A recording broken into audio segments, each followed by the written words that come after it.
성도 여러분, 주연절 5번째 주일을 맞이하면서 오늘은 히브리서 4장 1절과 2절의 말씀을 읽으면서 설교를 시작해 보려고 합니다. 여러분들도 이 말씀을 한번 화면을 통해서 보시지요. 그러므로 우리는 두려워할지니 그의 안식에 들어갈 약속이 남아 있을지라도 너희 중에는 혹 이르지 못할 자가 있을까 함이라. 그들과 같이 우리도 복음 전함을 받은 자이나 들은 바 그 말씀이 그들에게 유익하지 못한 것은 듣는 자가 믿음과 결부시키지 아니함이라. 이 말씀의 마지막 구절을 보니까 말씀이 그들에게 유익하지 않았던 이유는 듣는 자가 그 말씀을 자신의 믿음하고 결부시키지 않았기 때문이라 합니다. 말씀을 듣기는 들었지만 그 말씀을 자신의 믿음과 결부시키지 않았고 뜬 구름을 잡듯이 하나님 말씀을 그렇게 들었기에 말씀이 자신의 삶에 어떠한 변화도 만들어내지 못했던 것이지요. 우리가 이 말씀을 먼저 생각해 보는 이유는 이것이 오늘 우리가 읽었던 본문의 말씀을 이해하는데 아주 중요한 팁이 되기 때문입니다. 오늘 본문 말씀 바로 앞에는 누구든지 어린이와 같이 하나님 나라를 받아들이지 않는 사람은 거기에 들어가지 못할 것이라는 말씀이 나오고 있어요. 이 말씀은 어린이가 모든 것을 부모님께 의존하듯이 사람도 누구든지 하나님을 온전히 의지할 수 있을 때 하나님 나라에 들어갈 수 있다는 그런 말씀이에요. 그 영역이 정신적인 것이든 물질적인 것이든 차이가 없습니다. 지식과 지혜에 관한 것이든 먹고 사는 문제든지 간에 차이가 없는 말씀이에요. 자신이 만들어내고 자신에게 의존하는 대신에 모든 것들을 하나님 의지할 수 있을 그때에 사람은 영생을 얻을 수가 있는 겁니다. 그래서 여러분, 신앙이 깊어진다라는 말을 하나님 도움 없이 나 자신이 점점 더 강해진다는 뜻으로 받지를 않으셔야 됩니다. 하나님 뜻에 대한 순종이 깊어지고 하나님에 대한 의존도가 점점 더 커져가는 것, 이것이 바로 신앙이 깊어진다라는 말의 의미이기 때문입니다. 바로 이와 같은 맥락 속에서 우리들은 부자 청년 관리에 대한 말씀도 읽을 수 있어야 돼요. 그렇게 해야지만 영생을 구한 부활 청년 관리가 왜 영생을 얻지 못했는지를 깨달을 수 있기 때문입니다. 말씀을 보니까 이 부자 청년 관리도 애타게 영생을 찾고 있었어요. 그렇지만 이 부자 청년 관리는 하나님 앞에서 어린이가 되는 것은 거부를 했습니다. 하나님을 의지하는 것, 하나님께 속하는 것을 거부했기에 영생을 얻지는 못했던 것이지요. 이 부자 청년 관리의 모습을 한번 살펴보도록 하십시다.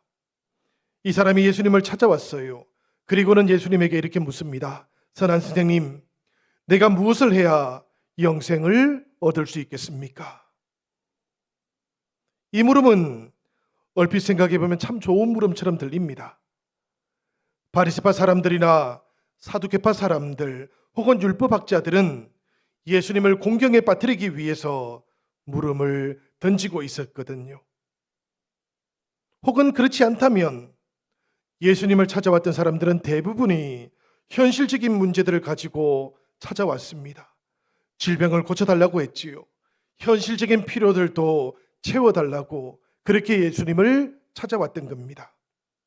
그런데 이 부자 청년 관리의 물음을 살펴보니까 이 물음은 자신이 얼마나 바르게 살아왔는지를 자랑하던 물음도 아니었고요.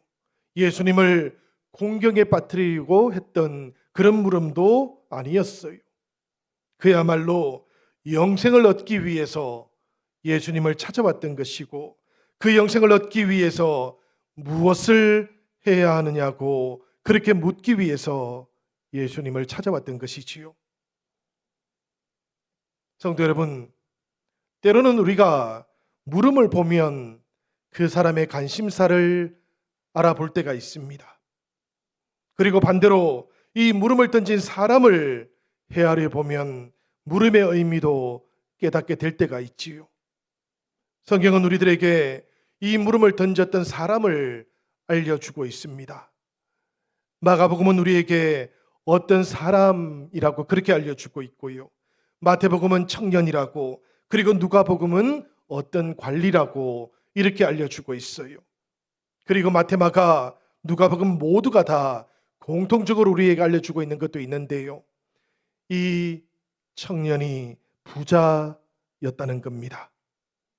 그러니까 이 사람은 부자였고 관리였고 그리고 아직도 젊은 사람이었던 것이지요. 저 같으면 여러분, 제가 이런 사람이라고 한다면 누구도 부러워하지 않을 것 같습니다. 그런데 이 사람은 자신의 그 모든 상황들에도 불구하고 목이 말랐어요. 자신의 영적인 기가를 해결해 줄 수 있는 사람을 찾고 있었던 것입니다. 그래서 예수님을 찾아왔고는 내가 무엇을 해야 영생을 얻을 수 있는지를 묻고 있었던 것이지요. 사실 여러분, 젊은 시절에 이미 부를 축적했던 사람은 현실적인 사람일 가능성이 대단히 높습니다. 성공과 출세를 이미 소유했던 사람이라고 한다면 미래보다는 현재의 상태를 계속해서 유지해 가고 싶을 가능성도 훨씬 큰 것이지요. 그런데도 이 부자 청년 갈리는 예수님을 찾아옵니다. 그리고는 예수님에게 무엇을 해야 되는지, 어떻게 해야만 영생을 얻을 수 있는지를 묻고 있는 것이지요. 요즘 젊은 사람들은 영끌이란 말을 참 많이 사용하는 것 같습니다. 영혼까지 끌어들인다 라는 그런 말이지요. 제가 한번 여쭤보고 싶습니다. 그렇게 영혼의 힘까지 끌어들인 다음에 그 힘을 어디에다 집중하려고 하는 겁니까? 모두가 다 현재의 삶에다가 집중하려는 것이지요. 영끌하는 사람들 모두가 다 미래보다는 현실에 관심이 더 많은 겁니다. 그래서 재산을 어떻게 정식시킬 수 있는지, 주식시장은 어떻게 변하고 있는지, 부동산은 또 어떤 흐름을 가지고 있는지, 사람들은 영혼의 힘까지 끌어들여서 관심을 집중하고 있어요. 풍요의 시대를 살아가고 있지만 그 한가운데에서 여전히 목마른 그런 시대를 살아가는 겁니다. 여러분, 이렇게 물질적인 부를 추구하는 인생은 영혼에 대해서는 잘 알지를 못합니다. 때로는 자신의 영혼을 빈곤하게 만들기도 해요. 제가 97년부터 전임 사역을 하게 되었는데요. 그때부터 지금까지 생각해 보면 돈이 많고 성공했던 젊은 사람이 영적인 문제를 가지고 저를 찾아왔던 경우는 한 번도 없었던 것 같아요.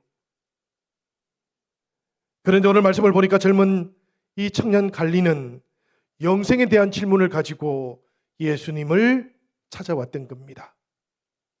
그러니까 예수님에게도 그리고 이 청년 갈리에게도 아주 특별한 일이 지금 발생하고 있는 것이지요. 이렇게 예수님을 찾아왔던 사람 뭐라고 말하고 있는지 한번 보시기를 바랍니다. 17절에 나오는 말씀이에요. 예수께서 길에 나가실새 한 사람이 달려와서 꿇어 앉아 묻자오되 선한 선생님이여 내가 무엇을 하여야 영생을 얻으리까? 저는 이 말씀을 처음 읽었을 때 이 말씀을 보고 깜짝 놀랐습니다. 왜냐하면 이 사람이 예수님께로 오고 있기는 한데요. 달려오고 있었거든요. 생각을 한번 해보시길 바랍니다. 팔레스타인 그 뜨거운 날씨 속에서 돈이 많은 사람, 젊은 사람, 성공했던 관리가 예수님께로 달려오는 것. 이것은 일상적인 모습은 아니었던 것이지요. 도대체 이 사람이 왜 이렇게 달려왔던 것일까 생각을 해보면 이 사람은 영생에 대한 문제에 있어서 가볍게 취급을 하지 않고 있었던 겁니다. 그래서 달려왔을 뿐만 아니라 예수님 앞에 꿇어앉기까지 했던 것이지요. 조금 전에 제가 물음을 보면 그 사람을 알 수 있다 했는데요. 태도를 보면 정말로 그 사람을 알 수 있습니다.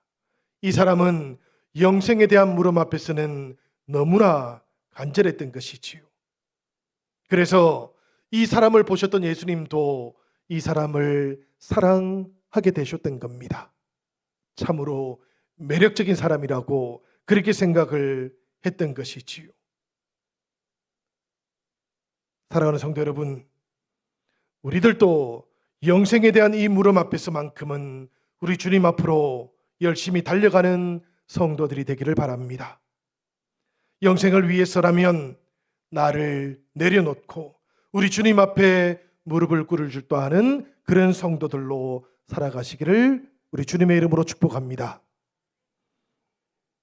여러분, 이 부자 청년이 그렇게 무엇을 해야 영생을 얻을 수 있느냐고 그렇게 물었는데요. 이 물음에 대한 예수님의 대답도 한번 들어보시기를 바랍니다. 19절에 나오는 말씀이에요. 내가 계명을 안 하니 살인하지 말라, 간음하지 말라, 도둑질하지 말라, 거짓 증언하지 말라, 속여 빼앗지 말라, 내 부모를 공경하라 하였느니라. 이 말씀은 우리가 너무나 잘 알고 있는 것처럼 10계명 속에 나오는 말씀이에요. 5번째부터 10번째 계명까지를 우리 주님께서 대답하셨던 것이지요. 그러자 이 대답을 들었던 청년의 반응이 남다릅니다. 왜 그런가 하면 내가 어려서부터 이 모든 계명들을 다 지켰다고 그렇게 대답하고 있기 때문이지요. 여러분, 돈과 권력을 가지고 있는 사람이 율법을 지키는 일에도 최선을 다해 왔다는 겁니다. 그러니까 이 부자 청년 관리는 얼렁뚱땅 유대교 교인이 되었던 것은 아니었던 것이지요. 관리가 되고 돈을 버는 그 모든 일들과 하나님을 믿고 따라가는 그 모든 일들에 최선을 다하면서 균형도 잘 맞추고 있었던 겁니다. 사실 우리들은 잘 알고 있지 않습니까? 돈을 열심히 벌면서 예수님도 잘 믿는 것, 이것이 참으로 어렵지 않습니까? 세상하고 타협하지도 아니하면서 우리 하나님께서 기뻐하시는 그 방법으로 돈을 버는 것, 이것은 참으로 어려운 일입니다. 그렇기 때문에 우리들은 이 청년을 사실은 인정해 줄 수밖에 없어요. 그런데 여러분, 그럼에도 불구하고 이 청년은 지금 예수님을 찾아오고 있습니다. 예수님을 찾아왔던 이유는 이 청년의 영혼이 목말랐기 때문이지요. 세상의 것으로 율법에 대한 열심으로 열심히 채워보았는데요. 그럼에도 불구하고 자신의 영혼 가운데에는 채워지지 않는 그 무엇인가가 있었던 겁니다. 그래서 예수님에 대한 소식을 듣자마자 달려왔던 것이지요. 그리고 예수님 앞에 무릎을 꿇었던 겁니다. 무릎을 꿇었던 이 부자 청년 관리가 예수님께 이렇게 말을 하고 있어요. 예수님, 내가 무엇을 해야만 영생을 얻을 수 있는 것입니까? 예수님께서 이 부자 청년 관리에게 이렇게 대답을 주셨어요. 21절의 말씀입니다. 예수께서 그를 보시고 사랑하사 이르시되 내게 아직도 한 가지 부족한 것이 있으니 가서 내게 있는 것을 다 팔아 가난한 자들에게 주라. 그리하면 하늘에서 보화가 내게 있으리라. 그리고 와서 나를 따르라 하시니. 어릴 때부터 율법을 다 지켜왔다고 하는 청년, 그럼에도 불구하고 여전히 목이 마르다고 하는 청년에게 예수님은 한 가지 부족한 것이 있다고 그렇게 말씀하셨어요. 여러분, 이 부자 청년 관리에게 부족했던 한 가지는 무엇일까요? 사실 예수님께서는 조금 우회적으로 이 말씀을 하셨던 겁니다. 있는 것을 다 팔아서 가난한 자들에게 나누어 주고 나를 따르라. 어찌 보면 가혹한 말씀처럼 들리지요. 그런데 21절의 말씀을 보니까 이 말씀은 예수님께서 이 부자 청년 관리를 사랑하셔서 그래서 주셨던 말씀이에요. 주님께서는 무엇을 해야만 영생을 얻을 수 있겠느냐고 묻고 있는 그 부자 청년 관리의 마음을 헤아려 주셨던 것이지요. 오죽했으면 이렇게 찾아왔을까, 그 마음을 헤아리시면서 정말로 영생을 얻을 수 있는 길을 알려주고 계셨던 겁니다. 모든 재산을 팔아서 나누어 주라고, 그리고 나를 따르라고. 그러면 영생의 길을 걷게 될 거라고 예수님은 이렇게 대답을 주셨던 겁니다. 그런데 여러분, 이 대답을 들었던 청년의 반응이 대단히 의미심장하지요. 22절을 보니까 이 사람은 재물이 많은 고로 근심했다 그럽니다. 슬픈 기색을 가졌다 그래요. 그리고는 자신의 길을 되돌아갔다고 그렇게 우리에게 알려주고 있습니다. 이 부자 청년 관리가 예수님을 처음 찾아왔을 때 가장 먼저 원했던 것은 자신이 무엇을 해야 하는가 하는 것이었어요. 영생을 얻는 방법이 궁금했고요. 자신의 노력, 자신의 열심으로 영생을 얻을 수 있는 것이라고 그렇게 생각을 했던 것이지요. 강조점이 여러분, 영생에 있었던 게 아닌 겁니다. 내가 무엇을 해야 하는지에 강조점이 찍혀 있었던 것이지요. 그렇지만 이 모든 것들은 사실 착각이었습니다. 어떤 사람도 자신의 노력만으로, 자신의 열심만으로는 구원에 도달할 수가 없고 영생의 길도 걸어갈 수 없기 때문이에요. 율법을 열심히 지키는 사람, 자신의 죄를 깨달을 수는 있습니다. 그렇지만 여러분, 죄를 깨닫는다는 것이 곧바로 하나님 앞에서 의로움에 도달한다는 뜻은 아니라는 것을 기억하시기를 바랍니다.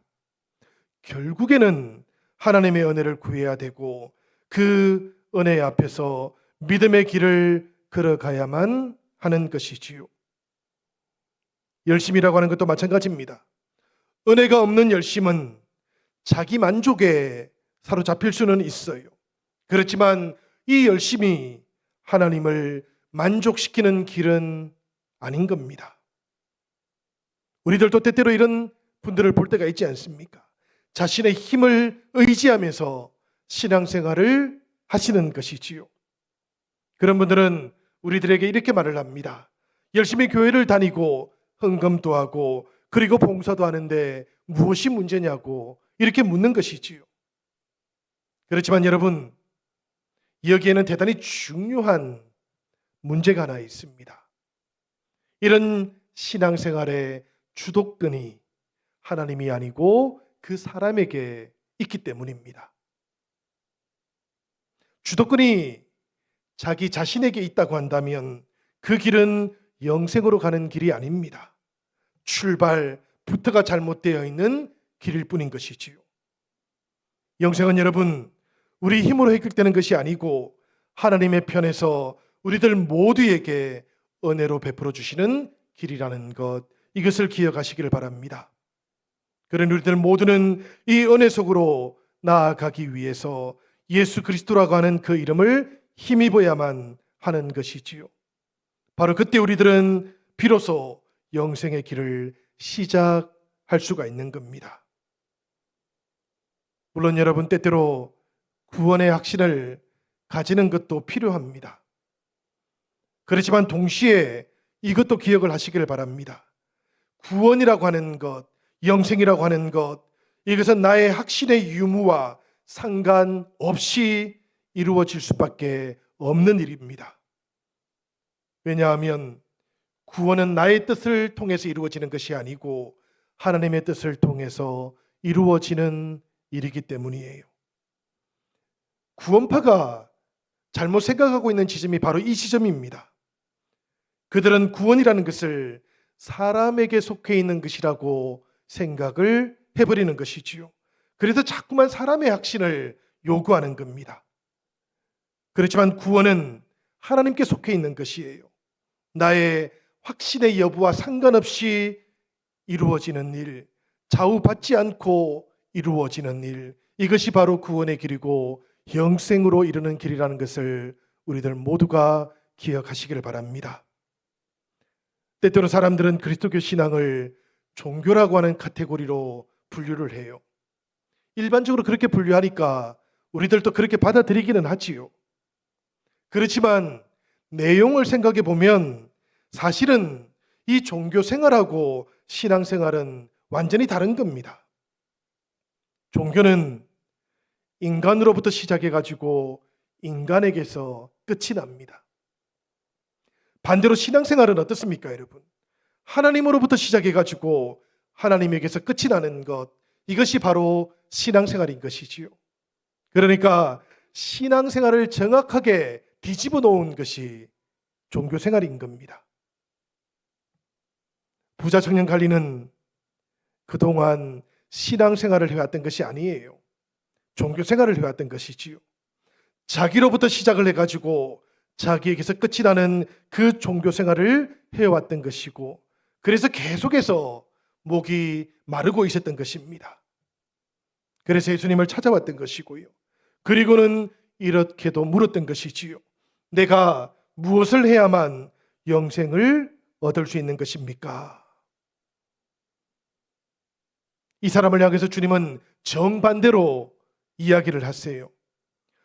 너로 지탱해 주고 있던 그 모든 것들을 내려놓아야만 비로소 영생의 길은 시작된다고. 예수님의 대답은 이렇게 주어지고 있었던 겁니다. 여러분, 조금 더 본격적으로 이 부자 청년 관리의 문제점을 한 번 더 생각을 해 보십시다. 사실 이 부자 청년 관리는 부자라는 사실 때문에 영생을 얻지 못했던 게 아닙니다. 이 사람의 문제는 재산 때문이 아니고 이 재산을 신앙의 대상으로 삼았기 때문에, 그래서 영생을 얻지 못했던 거예요. 말씀을 보니까 영생 얻는 길을 포기하고 근심하다가 돌아갔다라고 되어 있습니다. 이 말씀을 우리들 모두가 놓치지 않기를 바랍니다. 이 부자 청년 관리에게는 재산이 영생에 버금갈 만큼 중요했고 컸던 것이지요. 사실 이 사람도 이것을 몰랐습니다.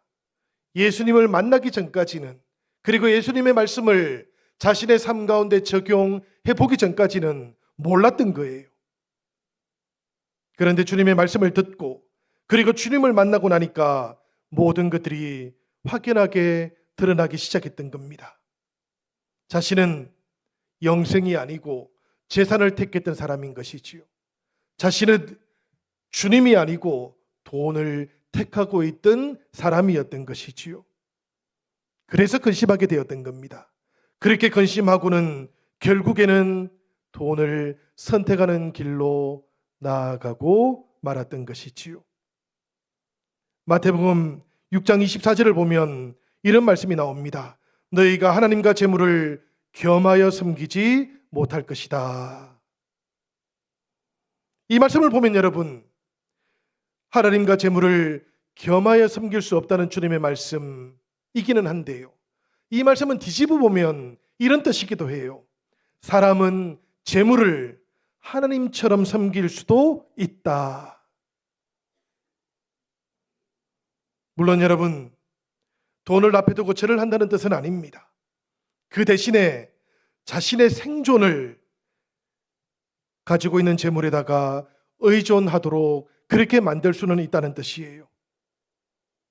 사람들은 그렇게 해서 자신의 고백하고는 별개로 재물을 신앙의 대상으로 삼고 마는 것이지요. 이 부자 청년 이야기로 돌아와 보면 그는 근심하는 가운데 하나님이 아니고 재물이 자신의 존재를 결정하도록 그의 삶을 꾸려가도록 그렇게 선택을 해버리고 말았던 겁니다. 여러분, 우리는 이 지점에서 다시 한번 생각을 해보아야 됩니다.